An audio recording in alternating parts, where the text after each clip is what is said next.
We are Stephen and Jill. Together, we've been buying and reselling land since the 90s. Our data-centric approach leaves our buyers asking, how can you sell it so cheap? Here on the Land Academy Show, We answer that and more. Steve and Jill here. Hello. Welcome to the Land Academy Show, entertaining land investment talk.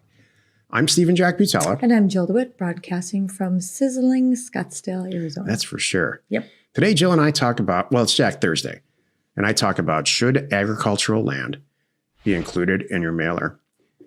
Before we get into it, let's take a question posted by one of our members on the landinvestors.com online community. It's free.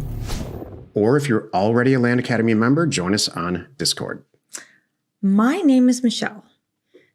I live in Missouri, and I am new to land investing.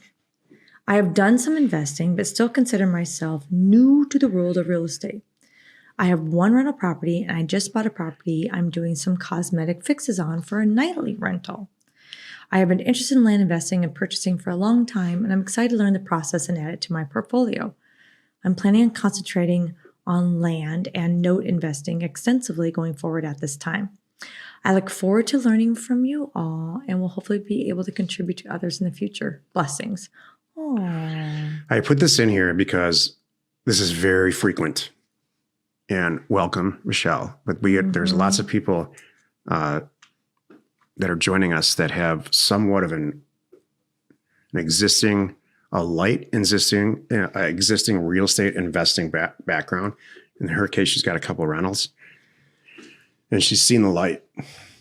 If you've seen the light here's my point. If you've seen the light, I sound like a cult leader.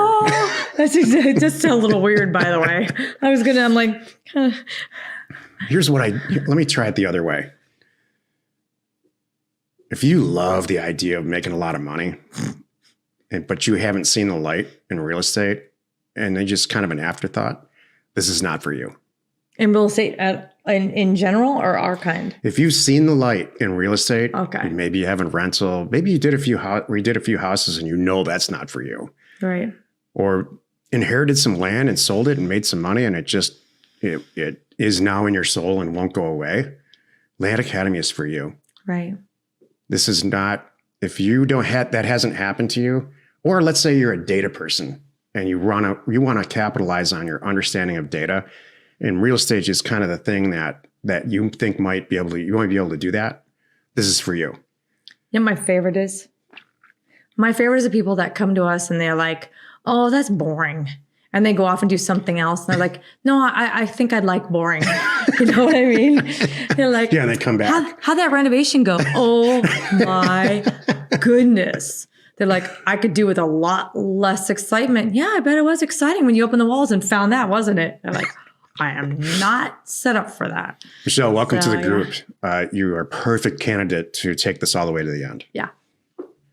Today's topic, should agricultural land be included in your mailer? This is the meat of the show. Here's the deal with agricultural property.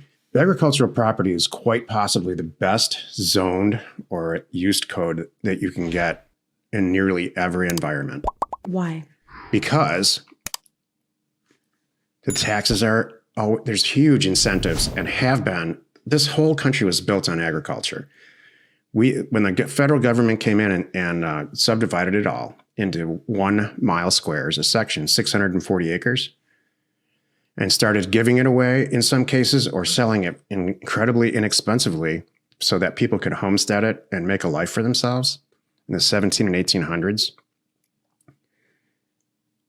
It was all farming or cattle based. And so there's huge tax incentives all the way back to the homestead times.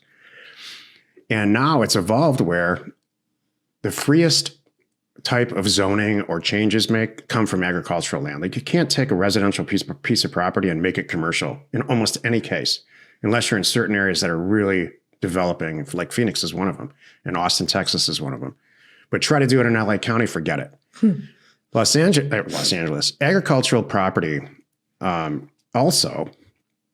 So those are huge, I don't want to make light of this. Those are huge benefits. The taxes are cheap, right? And how you're going to use the property or whoever's going to buy it from you has a huge array of options about how to use it. For example, in a lot of places, it's really easy to put a mobile home on a piece of agricultural property without changing any zoning. And in a lot of cases, without going through all the permit process. in many, many cases. If it's zoned residential, there's all kinds of restrictions to put a mobile home on it. So, they're all different. Every county's different. And if it's incorporated in a city, it's different. So, but it's not hard to find out. It's either on the internet or talking to planning and zoning. Here's my conversation most of the time with the planning and zoning. Hey, I'd like to put a mobile home out there. It's APN this and it's zoned agriculture. Oh my gosh, yes. Have a nice day. Versus follow-up question when you. Versus, I'd really like to, here's the APN. I'd really like to put a mobile home out there and it's zoned residential. Oh, okay. Here's what you got to do. And then a year later, nothing's done. Is now the right time? Yeah. Okay. I mean, I have a lot to say, but go ahead. Why?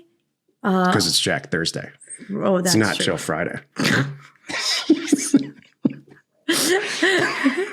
Humor me here just a second. I do have a valid question. Please explain why certain ag land is so flippin' expensive. And I think it has to do with what's being farmed on it. Right. Or so the soil or the that's all correct. condition All or of that's something. absolutely correct. Right. That was my next point. So there's two types of agricultural land out there, whether you're in Kansas, Arizona, California, or Oregon. There's property that's being farmed or it's being used for livestock. And then there's property that is zoned agriculture, but nothing's ever happened on it. It's heavily treed or wooded or whatever. The property that's being farmed gets priced as a commodity.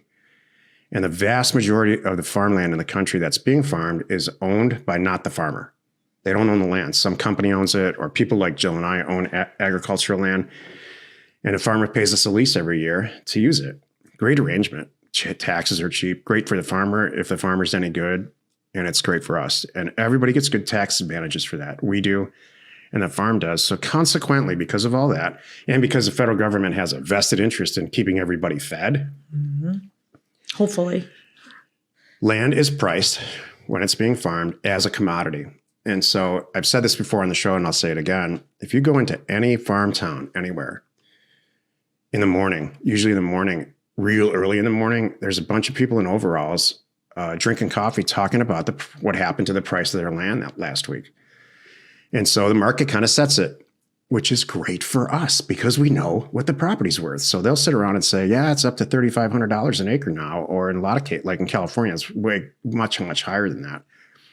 But if you can buy agricultural property for less than that, you have a commodity priced already for you. So should you ever exclude agricultural property from your mailer? Hell no. Absolutely. And even if you're not, you don't need to specifically price it. Just price it like everything else, and something may come out of it.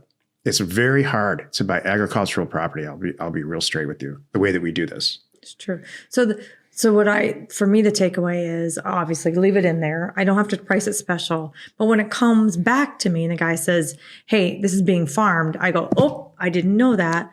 We stop what we're doing. Tell me, tell me what's going on and how much are you asking, kind of thing. And my light bulb goes off that, okay, my $1,255 an acre is not going to apply probably in this situation, but I'm ready for what he has to say.